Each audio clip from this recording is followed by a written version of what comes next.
Welcome to the Strong for Performance podcast, where we give coaches and consultants practical ideas for taking you to the next level in your business and in your life. I'm your host, Meredith Bell. I interview experts who've walked in your shoes and offer real-world experience that you can apply to your own journey.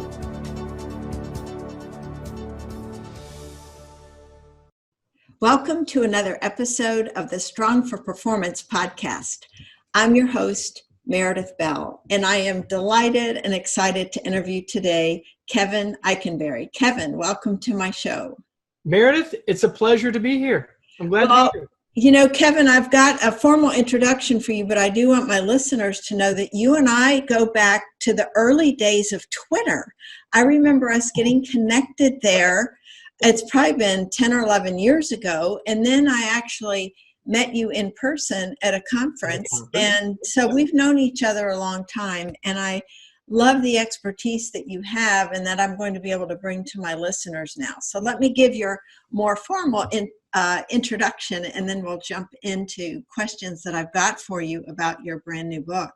Right. Kevin Eikenberry is a recognized world expert on leadership development and learning. He's, and I love your title, the Chief Potential Officer of the Kevin Eikenberry Group, which he founded in 1993. And he's also the co-founder of the Remote Leadership Institute. Kevin has spent nearly 30 years helping organizations and leaders from over 40 countries in topics like leadership, learning, teams, teamwork, remote work, which is the topic today, communication, and a lot more. Twice he's been named by Inc.com as one of the top 100 leadership and management experts in the world, and he's been included in many other similar lists. He's the author, co-author, or contributing author to nearly 20 books, including his most recent one with Wayne Turmel, and I recently interviewed Wayne about their first book, The Long Distance Leader, Rules for Remarkable Remote Leadership. And Kevin has a brand new book coming out in January called The Long Distance Teammate, Stay Engaged and Connected While Working Anywhere. His blog is consistently ranked among the world's best, most read, and most shared on leadership, and it's been visited over 4.5 million times. That's quite a remarkable record. In other words, Kevin is a content producer par excellence. Well, except that the book is not very thick, as you can tell. Yes, he has only the cover to show us right now for those of you listening. Because we don't have physical copies as we're having this conversation. I will have them. Right. I will definitely have them before any of you see this. Yes. And, well, the other thing that makes Kevin, to me, an expert in this area of remote teams is he's led his own remote team for many years, and he works hard every day to help more leaders make a positive and a big difference in the world. And so, Kevin, what is so interesting to me as we jump into this is you've been into this whole area of remote leadership, remote teamwork for years before COVID hit. And so I'm curious, what is it, first of all, before we get into some of the details of your book, but what led you to see the opportunity here or the need here with organizations to focus on that aspect of work? well, just because now everyone's become aware of it, Meredith, right, with COVID. I think, the trend toward working remotely and more flexible work and more hybrid teams has been going on for a long time. It's not really new. It became new to an awful lot of people. It had a whole lot of leaders saying, I'll never do that, or I don't ever want to do that, being forced to do it. But I think the reality is it's been going on for a long time. We've been moving in that direction. We saw those trends. I've been leading, as you said, a remote team, or at least a partly remote team, for a decade. And so when we came to the conclusion and created the Remote Leadership Institute, it was to support that trend and to support the leaders that were leading remotely then. And obviously there are lots more of them now. Well, you also published the book on remote leadership a couple of years ago, and I'm just curious, what was it that caused you to say, hey, we need one for the individual team contributors here, not just for the leaders? Well, there's two answers to that question. There's, first of all, the missional answer, which is the world needed it, because it's not just that leaders that need to shift, team members need to shift. Now, we did decide to do this book before COVID came. In fact, we were finishing the manuscript. And in fact, at the very end, added a few lines, a couple of paragraphs, I guess, about COVID.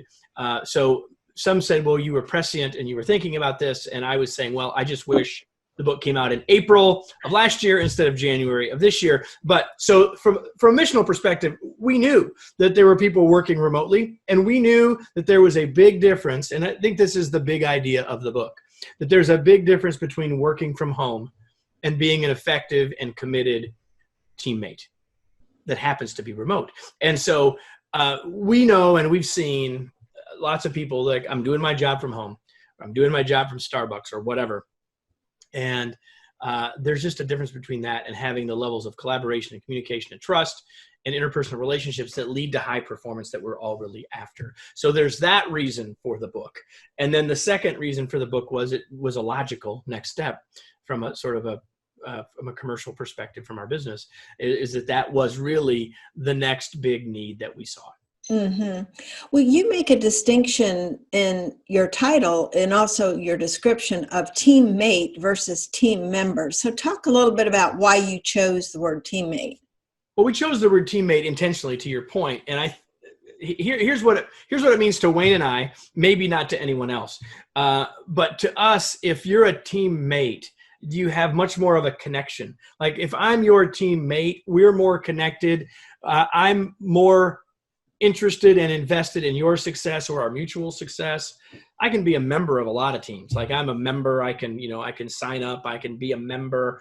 And I think that there are lots of people say, well, yeah, I'm a member of a team that of other people that I work, they're on the same team as me. It's different than working with them. It's different than being a teammate where we're in this together. If you think sports teams, like their team mates, they're really coming at it with a common purpose. And so in the subtitle of the book, there are two really important words, Meredith, and those words are engaged and connected. And we find that unless people are conscious and doing some of the things we talk about in the book, again, they may be doing work, maybe even doing pretty good individual work at home, but are they truly engaged and are they connected to those around them? Well, I think those are two key words. And you cover so many important aspects in this book. In fact, I think leaders ought to read this book in addition to individual teammates. Yes, please. Well, so let me just say this about that point, and that is that if you're a leader, you're on a team. In fact, you're on more than one, right? You're on the team of your peers and you're on the team that you lead. And so I absolutely believe that the book is for leaders to read. It's not with their leader hat on, except for the very last chapter. But I agree with you 100%. And I'm not just saying that because we'd like to sell more books, but because quite honestly, if team members, teammates are reading the book and having some insights, then as a leader, I need to know what those are so I can support and encourage those things. But again, you're a member of the team as well. Right. So let's just imagine for a minute, you've got someone who is a teammate or wants to be a teammate. They're reading this book. And one of the key points that to me is a thread in there is taking personal responsibility, for your role. So for someone who's reading this book that may not have a manager who's that engaged in, or is not very comfortable, let's say, in managing a remote team, what could that individual teammate do on their own to get more engaged and be more connected with others on the team? Because seems like it doesn't necessarily require the leader to have to be setting the example for someone to do that. Better if they are, of course, right? Yes. But if they're not, along with buying them a copy of the book, no, in all seriousness, I think the big thing is that all of us have a responsibility for us. And if we see ourselves as a teammate, we have a responsibility to the rest of the team. I'm not suggesting that you try to usurp the role of leader. What I am suggesting is that everyone has a chance to be an influencer. And the best way to be an influencer is to be living those things yourself. So if you are if you are working hard to be proactive and build trust, if you are working hard to make sure that you're meeting your commitments, if you're working hard to continue to maintain and grow your relationships with the other members of the team, the other people that you work with, then you're doing the things that you're walking the talk, if you will, that will lead to improving the chances that gets better. And here's the beautiful thing. You benefit from that as much as the team does. And even if the leader's not coming along with you, you're still going to be in a better working situation when you do those things. And you're also probably setting yourself up to get promoted if that's what you want as well. So a key thing that you introduce is your 3 Ps of remote work success. So talk about what those are and why those are so important. Well, so when we did some research leading up to the book, working with our clients and that sort of thing, leading up to what were the key ideas that we wanted to share, we came up with this idea of the 3P model. And the 3 Ps are productivity, proactivity, and potential. And so if you think about those things in short, we have to figure out how to be highly productive when we're working from home, apart from everyone else. And there's a whole bunch of challenges around that. So we talk about that. You must, if I were to say what's the one thing that you must do if you want to be more effective as a member of a team that's dispersed, the single thing I would say is you've got to be more proactive, because so many things that may have happened somewhat automatically or spontaneously or serendipitously when we're in the office don't happen anymore. So being more proactive about reaching out, about asking questions, about participating in meetings, and 100 other things. So proactivity. And then the third one is potential. The potential that you have to influence others, as we already talked about. The potential, thinking about your potential and your future, and how you can leverage and understand how to work remotely and still build your career from there. So those are really the 3 big areas of the book, and that's the model: productivity, proactivity, and potential. Mm-hmm. Those are great. And I'm curious your thoughts on a worker whose boss is not comfortable with remote workers because they're used to being able to check regularly or check in regularly.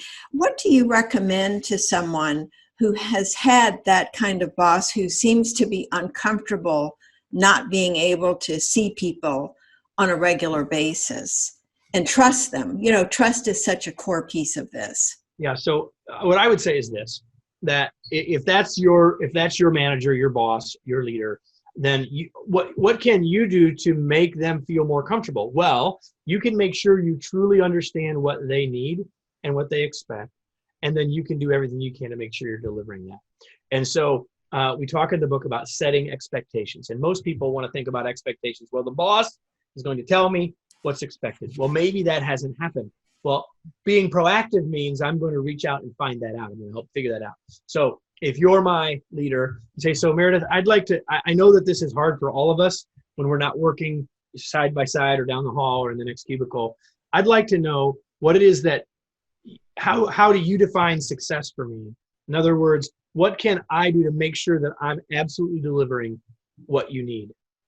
And after that person's jaw comes back off the floor, they're likely going to say, man, this is a great question. Number one, they may not know the answer, but setting up that conversation improves the chances that they can be clear enough so maybe they don't have to look.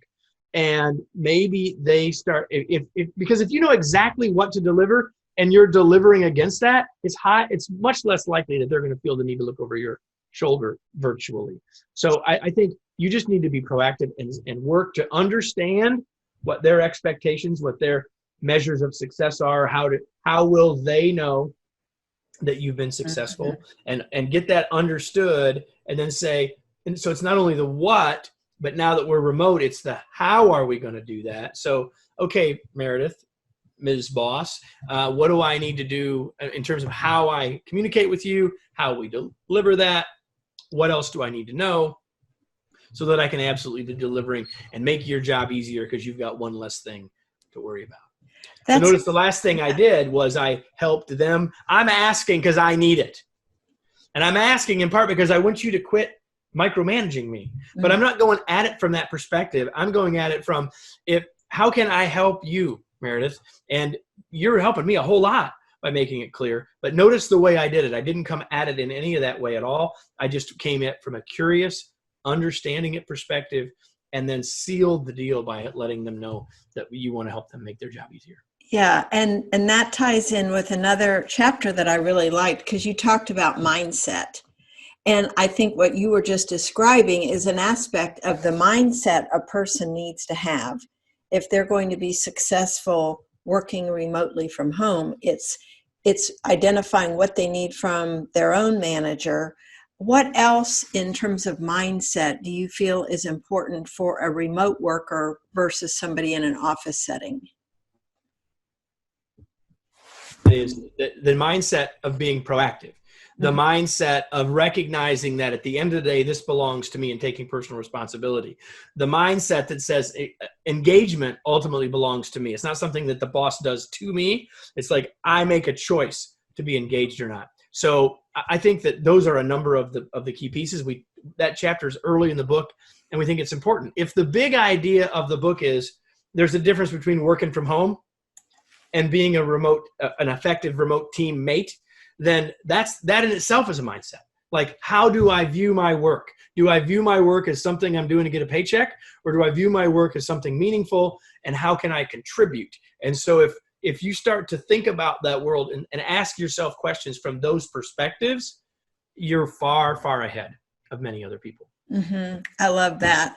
I also loved these other chapters you had. One was about getting the right stuff done. And maybe it's because I can find myself getting derailed at times. My 3 business partners and I have worked remotely from home for 9 years. So COVID didn't cause us to have to change our work routine. And yet, as I read that chapter, I thought, wow, this is really important. Really, almost no matter where anyone is. But when you don't have someone there watching you or checking in on you, you had 4 pivot questions, I think you called them, to help someone whose productivity is suffering. So talk about those questions and why do they work so well? Well, you've read the book since I have, just so you know. But let me just say that there are 4 questions that we believe are important. There are 4 pivots that we may need to make. In other words, if I'm pivoting, I'm facing this way and I need to be facing a different direction. So I pivot. And so the idea of the pivot is, what do I need? Where might I not be most effective right now? So the first question is, where is my focus? What am I focused on right now? Is it the right things? There's a question of priorities. Am I working on the right things at this time? There's a question of what we call the control pivot, which is what am I doing that's influencing how other people work with me? And can I, longer than just the question, but this one deserves a little more time, what am I teaching people about how to work with me? And is that serving both of us in terms of productivity? I want to give you an example about that one, but let me give you the 4th question. And the 4th question is, how are my habits helping me or not? Right now, I've paraphrased all 4 of the questions, but the questions are about focus, prioritization, control, and habits. Those are the 4. But can I go back to the control one just for 1 second? Oh, please. Yeah. So here's an example. If every time you send me an email, we're teammates. Every time you send me an email, I immediately respond to you because I want to be a good teammate. I want to be responsive. What are you going to do the next time you have a question for me, Meredith?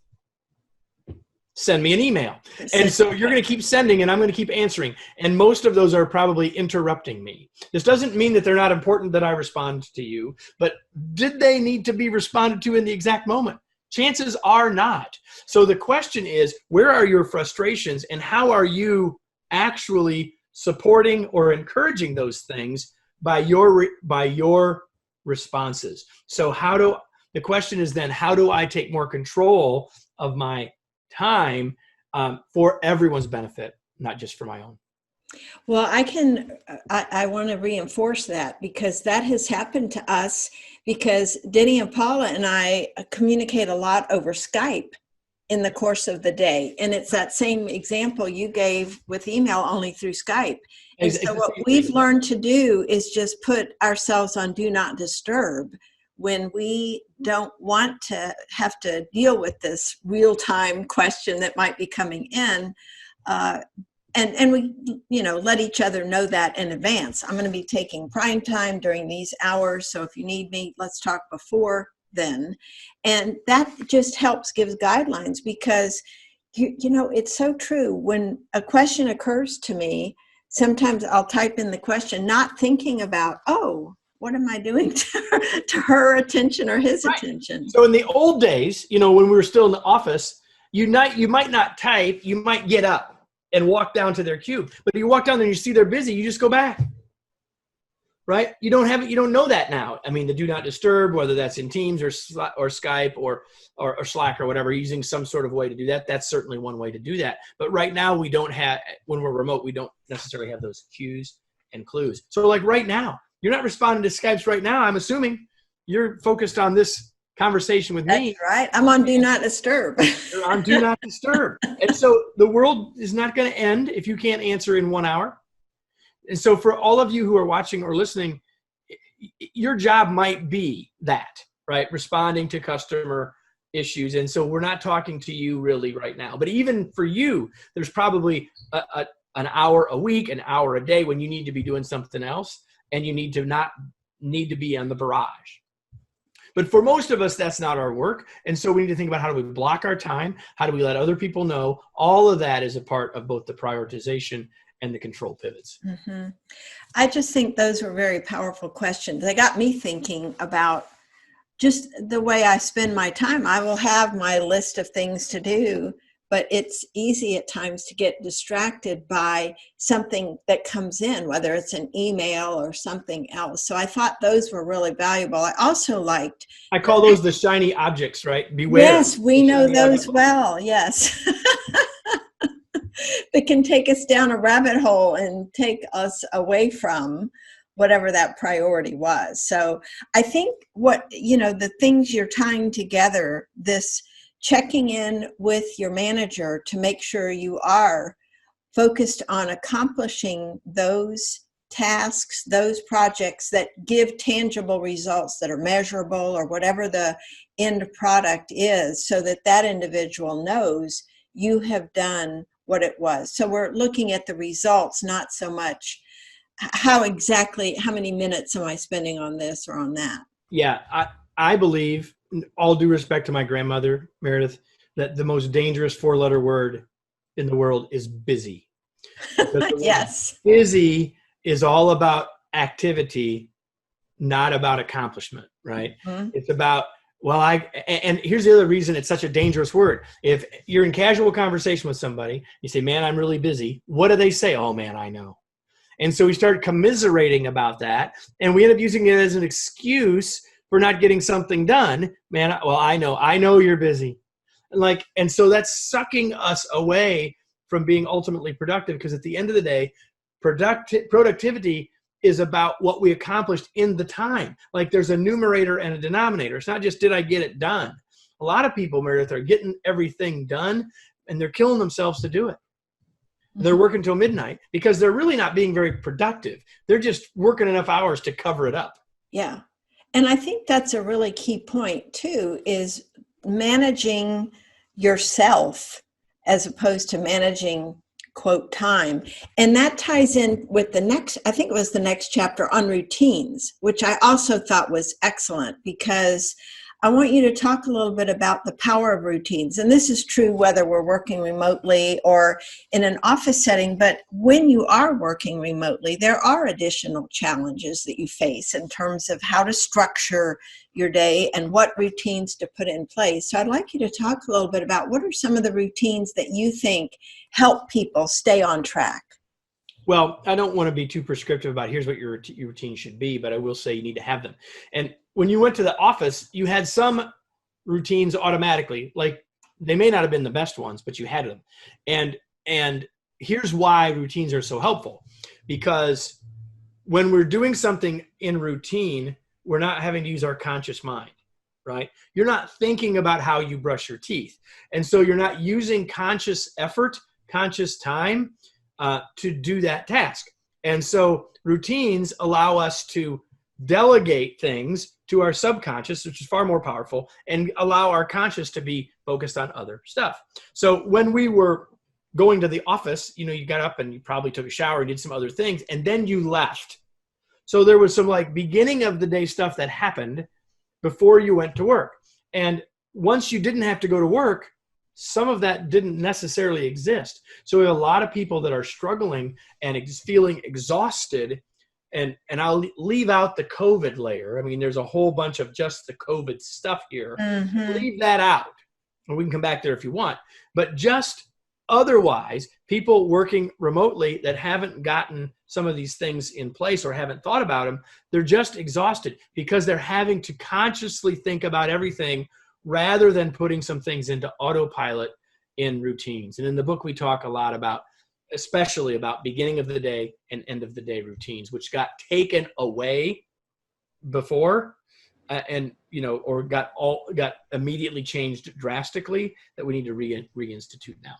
So when you think about clients that you've worked with, what are some of the routines that you've seen, some of the most successful ones put into place? Not being necessarily prescriptive, like you said, but just having some general ideas of what do they do to make sure they've got a beginning and an end of their day, and instead of it streaming out till midnight, for example. Well, I'll say a couple things. Again, I think everyone has to figure that out because everyone's home situation, for example, is different. What do you need to do and all of those sorts of things.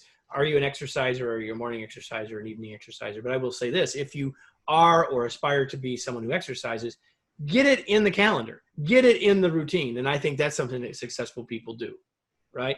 If you, I remember long ago when I commuted, this is a long time ago, when I commuted on the BART train in San Francisco, in the Bay Area, my morning routine included the 45 minutes on the train where I was reading.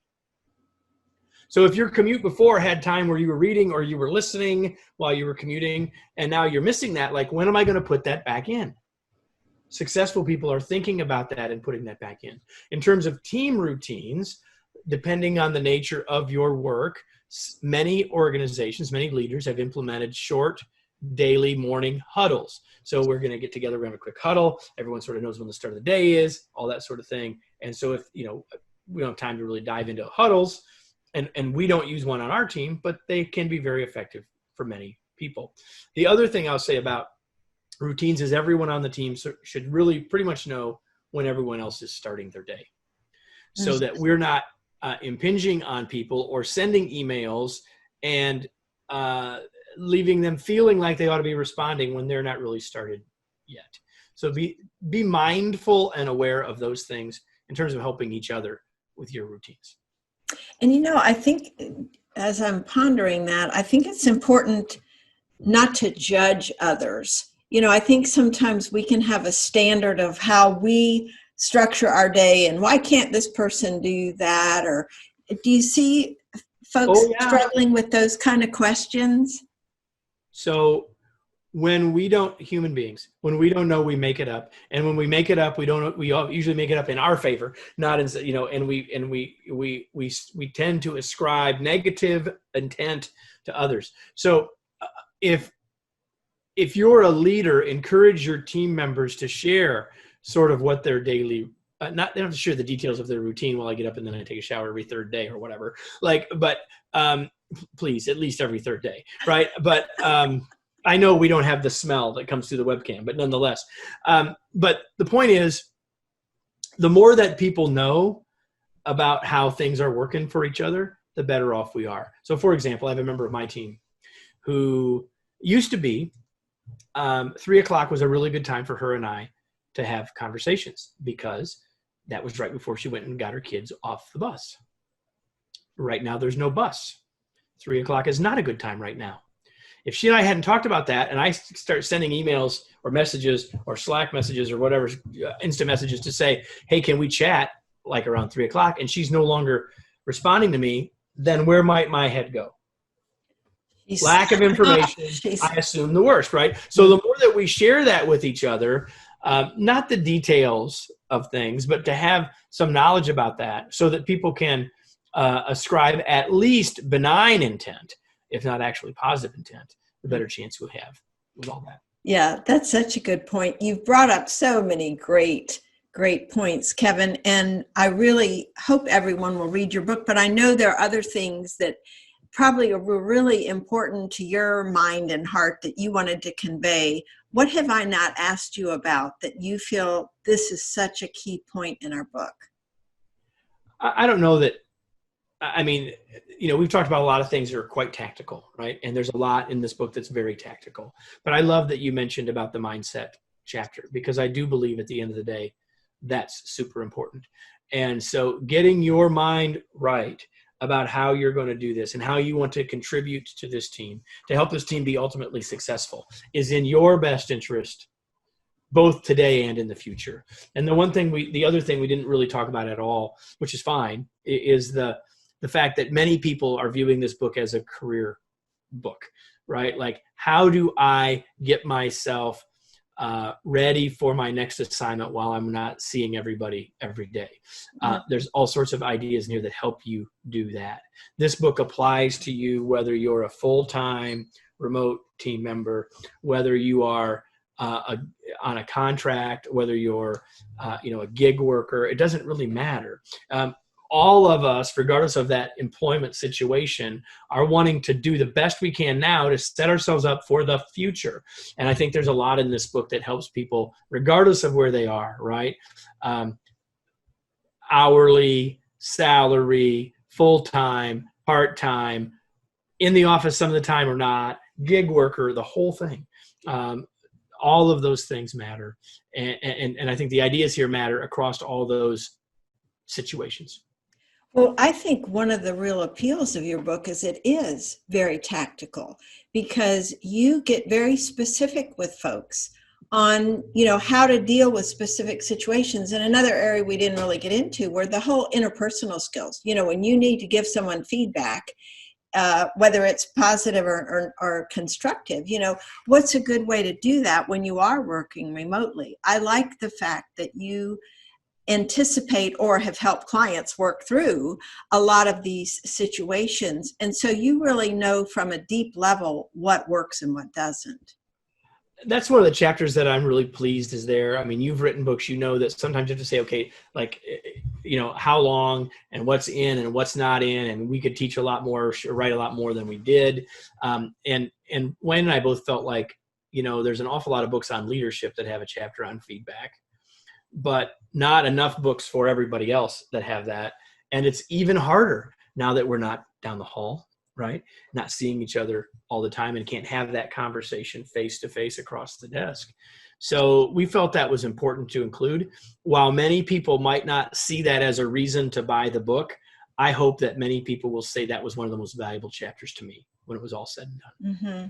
I agree, because when you think about it, how we interact with others, when we need to deliver information about something they said or did that didn't work for us, that created a problem for us, we need a way to do it that doesn't engender defensiveness or, pushback, because we need to be able to communicate these things. And it's not,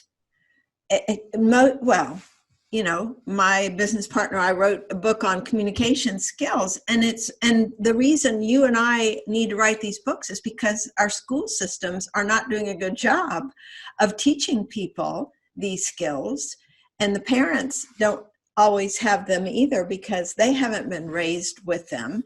So healthy interaction skills are critical, and a critical aspect of working well in a remote setting. You've got to be able to express what you need. Or if you have, if you are a teammate and you've got a manager who is not being clear with you, the ability and the courage to ask questions, to clarify, to push back somewhat in order to deliver what's needed. It's really important to be able to do that, not take a passive approach. So I love that one of your P's is proactivity. I think that's really critical. Thank you. Appreciate that. Well, this is a very important book, and I am excited that it will be available about the time that this interview goes live. So, Kevin, your book is going to be available on Amazon. Everywhere fine books are sold. Everywhere fine books are sold. And you can just go to longdistanceteammate.com, longdistanceteammate.com. We point you any place you want to go. I have lots of other stuff there available to you. And the book has some online resources, bonus resources that you haven't seen yet because they're not up there yet. But there's the book mentions in several places some additional content that goes beyond the book itself, and all of that is also available there once you have a copy of the book. So longdistanceteammate.com. Thank you. That's great. And I really want to encourage my listeners. I was lucky to be able to read a preview copy of it so I could know some good questions to ask you today, Kevin. And I know you are just such a wealth of knowledge. And as I mentioned in your intro, you've written, this prolific blog over the years. How can people connect with you and learn more about the services that you provide for leaders and organizations? Well, thank you for the chance to answer that question. So first of all, if you can spell my name, Kevin Eikenberry, EIKENBERRY, you can find us. KevinEikenberry.com. You can find my blog from there. You can find links to all of our other products and services from KevinEikenberry.com. And, if you want to ask us a question, you can certainly do that from there. But just go to LinkedIn. Find me on LinkedIn. I'd be happy to be connected with you there. Just reach out and say, hey, I saw you with Meredith, and I'd like to be connected. So whether you want to ask a question, just be connected to the stuff that we share on LinkedIn. I'd love that and be happy to be connected with you. And talk about your podcast, because you've had your own podcast for quite some time. Well, so we've had a podcast for, as we record this, I think yesterday I recorded episode number 250 of conversations like this one, where I'm on the other side of the mic. And it's the Remarkable Leadership Podcast. And you can see all the past episodes and get connected by going to remarkablepodcast.com.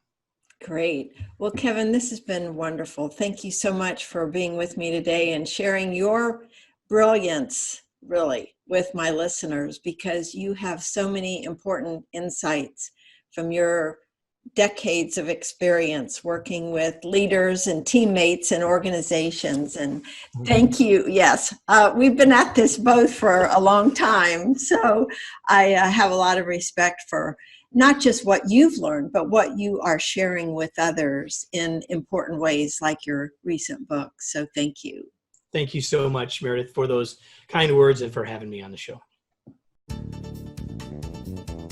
Thanks for tuning in to the Strong for Performance podcast. Now head over to growstrongleaders.com to learn how our tools can increase your impact with clients and expand your business. And while you're there, grab our free ebook, The 5 Secrets to Getting Better at Anything. Until next time, I'm Meredith Bell. Make it a great day.